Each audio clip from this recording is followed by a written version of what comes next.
Hey guys, what is up? It is Bibzuda7 here again, and welcome to another RuneScape 3 vlog here today.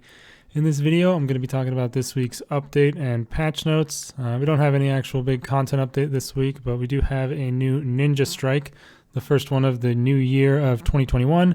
So I'm going to be talking about what they released with that. It is focusing around player-owned farms.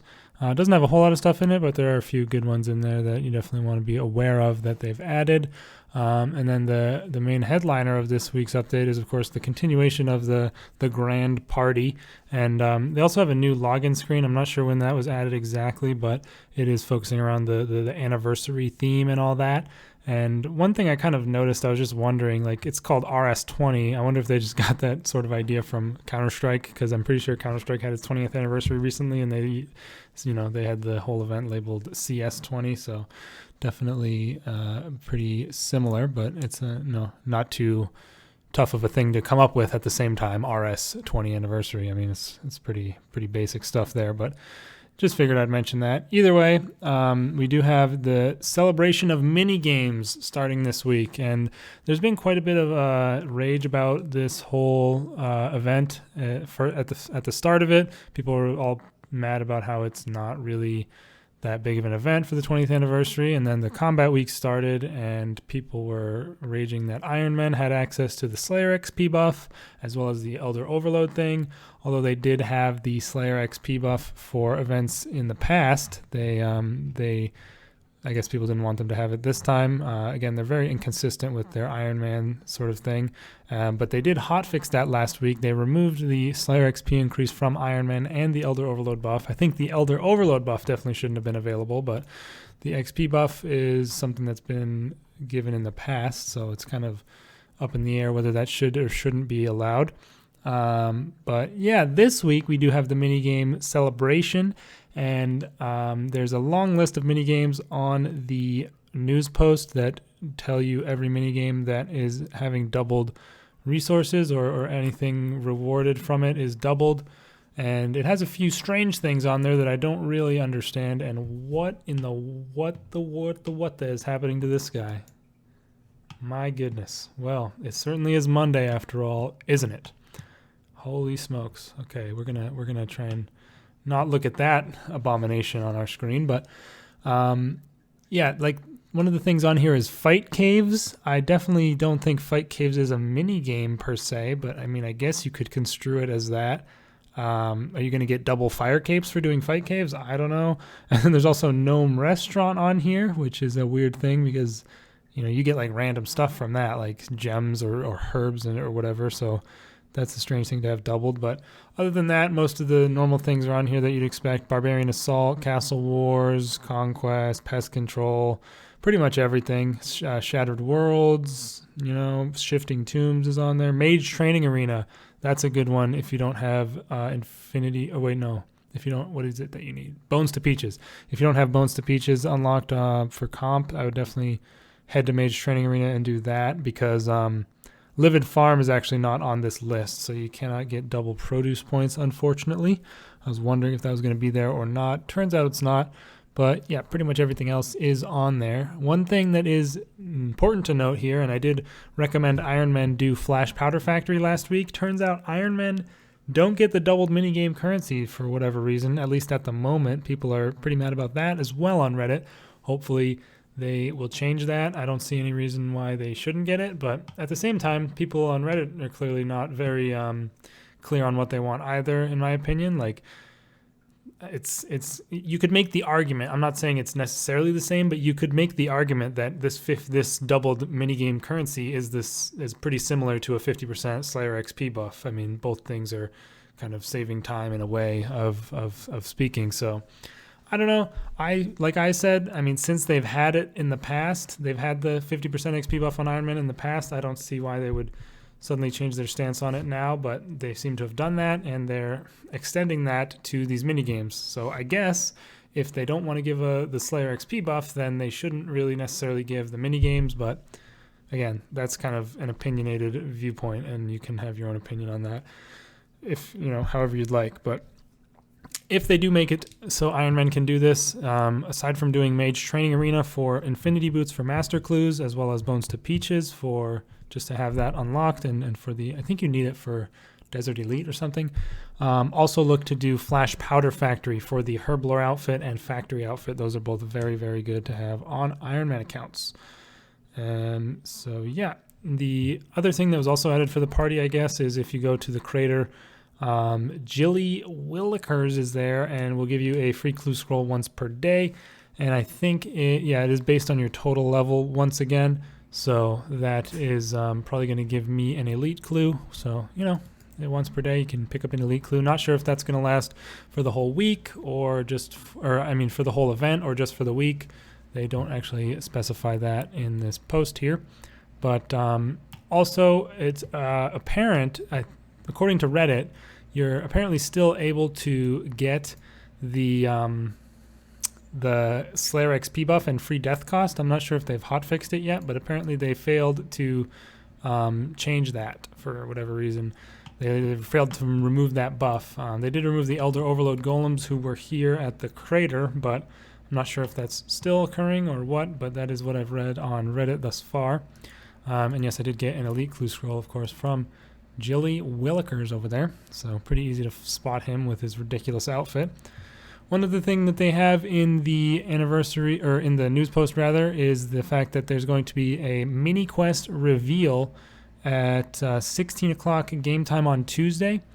They're going to be showing apparently there's going to be a year-long mini quest series that was pretty much going to be like commemorating for the 20th anniversary. So it sounds kind of cool. I think it'll be an interesting thing to see as how they do it. Like they're going to just be releasing small little mini quests throughout the year in the same sort of series as each other. I mean, I can see that being a nice little addition to content. I just hope they don't count an entire month's worth of an update as one of the parts of the mini quest, because that's kind of probably not, they're probably not going to be that extensive considering they're mini quests, but still, I'm interested to see it. 16 o'clock game time on Tuesday. Tune into the live stream if you'd like to see it.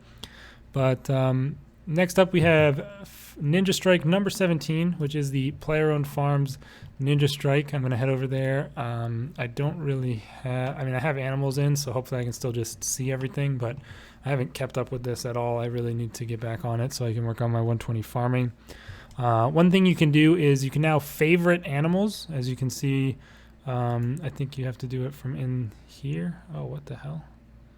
Oh, okay, that's nice. That's actually a smarter way to do it than I would have expected. But yeah, you can see right here this little star. Click that and you will have the animal favorited. I don't know if that's indicated on the animal itself. Seems to not be, but that doesn't necessarily matter that much as long as you use the interface. But you can see actually it is on this interface favorited, and it says you can mark favorite animals with a new right click option. Does that mean wait, what? Oh, these all have produce? Crap. I might just take this guy because he's 50%, so I don't care enough. Oh, money tree seed. So I favorited him. Let me see if you can favorite. Yes, I want to remove it. So it asks you for confirmation if you want to remove it from the pen, and then it has a star on the tooltip, and there you can toggle favorite as well. So the reason you would want to do this is they cannot be traded between players, which is less of a risk, I would think, than these other two, but they can also not be given to requesters or handed over when you attempt to use sell all. So for example, if you have like a really good Zygomite with immune joyful or whatever the perks are that you want, and you are selling some Zygomites, you accidentally have that one in your inventory, you do quick sell, and I say, do you want to sell off your dragons? He doesn't sell the favorite one. So that's a nice little feature, I guess, just to safeguard your best animals that you definitely don't want to sell.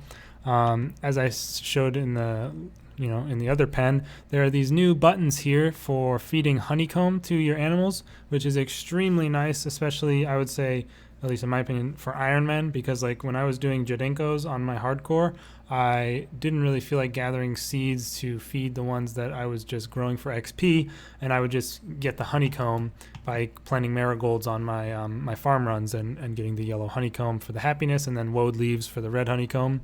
But you would previously have to go into the pen and then left click on it in your inventory and then left click on the animal. You'd have to like click it 10 times for each type of honeycomb for each animal. It was a huge pain, but now there's just these nice convenient buttons for the various types of honeycomb, and you can just click them. And I mean, I don't have any, but you can feed max as well, so that is very, very nice. I'm going to be making use of that on the Iron Man because that is extremely annoying to do previously, and I'm very happy to see that in this Ninja Strike. Previously, before an update happened where you could set the buyers that you wanted to appear, the buyers would just show up in your farm based on what you had in your pens, and when they made it so you set it, that was no longer an option. Like, you couldn't remove the option that you selected so that they would then show up by, you know, whatever you had in your pens again. They've changed that now. You can go to the contract options at Granny, and let me see. Whoops. Let me see where it shows it. Can we advertise what we're selling? And you can clear your advertisements so that anything that's in your pens will influence who shows up at your farm. So I can't really understand why you would want to do that exactly. At least personally, I don't see any use for it, but you know, you can have that option available just so I guess maybe if you want to switch things out, you don't have to worry about going and switching your contract options necessarily. So I guess that works. They've also improved the way you add food to the trough. It is apparently much better. They have it make sure to prioritize what you have based on what's already in the trough and based on the type that you used last. So that can be nice, like if you have multiple types of seeds or meats in your inventory and you want to use a specific kind. Sometimes when you were doing it before, like even if you used the kind you wanted to use on the trough or something like that, it might not actually have that show up in the Make X interface. That's something that happens at a lot of places. Like if you have multiple things to cook in your inventory, it can have that same problem where something that the cooking interface shows up with a different thing than what you clicked on it with in general. So that's kind of nice. Hopefully that helps out. They've also added a toggle for the message that appears if you try to collect from an animal who is not at 100% happiness and health. You could have disabled that in the past, and now under farming settings you can toggle that back on if you'd like. That's another thing that they changed there. They've added the construction requirements to the construction skill guide for building pens. And let me see, I think that's just about it. When you do quick sell animals, you'll now get an info box on your screen telling you how many beans you got as in total, which is very nice. That was previously pretty much just absent, and you'd had to just look at your bean count and calculate it yourself, which was kind of annoying. So that's a nice little thing there. Dinosaur eggs dropped by the dinosaurs on Anachronia will now have loot beams. And that's pretty much it for the Ninja Strike. So definitely focused pretty hard on the player-owned farm. I would easily say the highlight of this one is the honey feeding buttons on the interface. That's going to be very nice if you ever want to use the honey. Makes it much, much easier. Other than that, as far as other things in the patch notes, I don't think there was even anything else at all that you really would care about. You can now bless fine sand at the Lumbridge altar, which I guess, you know, if that's good or not, I don't even know. But yeah, that's pretty much it, I would say, for this week's updates in the patch notes and stuff. But overall, I would say pretty decent Ninja Strike. I am still really looking forward to the Mod Pi fixes that we're all, I'm sure, eagerly anticipating. Hopefully those do get dropped pretty soon. Hopefully this month, I would hope. So how many times can I say hope in one sentence? That's the question. But we'll have to wait and see. I'm not sure if they're having any actual content update for January or if they're just sticking with the event as the update. Haven't really heard anything in that regard, but of course next week is the last week of January, so seems unlikely at this point, but again, we'll have to wait and see. One very significant thing that is listed in this news post as well is they are going to be making all bank presets free for all members, which is very, very nice. It's something that should have been done a long, long time ago, in my opinion, of course, but at least they're doing it finally now. Obviously, they recently made, what else did they make free? Action bars, I believe. Yeah, they made the action bars free last year at some point, and now they're moving forward with the bank presets as well. Hopefully they round it out and do bank space as well at some point, but I'm not sure because they always cite some sort of technical concern with having too much bank space. I don't know. we'll have to wait and see. But again, very, very nice to hear. Having 10 presets is nearly essential if you're doing a lot of different bosses in the high end of PVM, so you can have different setups and stuff like that. So now you don't have to pay for them, and it'll be nice, especially on like new accounts. If you're making an Iron Man or whatever, you won't have to waste a ton of bonds or, you know, IRL money to get yourself all the presets on that account. You'll now have them all for free. So yeah, very, very glad to see that. I hope they continue with the removal of stupid pay walls within like integral game mechanics. You know, again, pretty much the bank space is the main one that comes to mind. I don't know if there's anything else that's in the same vein. You know, like we had the presets, the action bars, and I think the bank space. I think those were the big three that were always, you know, kind of dumb to have as blocked behind rune coins. So hopefully they continue with this as the year goes on, but we'll have to wait and see what they decide to do. And also the Yak track is ending on Sunday, the 24th. So if you do want to complete it, make sure you do it by then. Anyways, that is going to be the end of this video, you guys. Hope you all enjoyed it. Hope I covered the topics to your satisfaction. Let me know your thoughts down in the comments below on the event, and if you're an Iron Man player, what do you think about the Slayer XP buff and the doubled minigame currencies? I'd be interested to see perspectives on that in the comments down below. But other than that, I will see you guys in the next video. Most likely just going to be next week's Monday update. That's pretty much what I'm sticking with at the moment until I do get myself finished up with the goal that I'm working on. It's slow progress, but hopefully at some point I'll be finished with it. And then I'll be back on the Hardcore Iron Man All Collection series, as you guys know.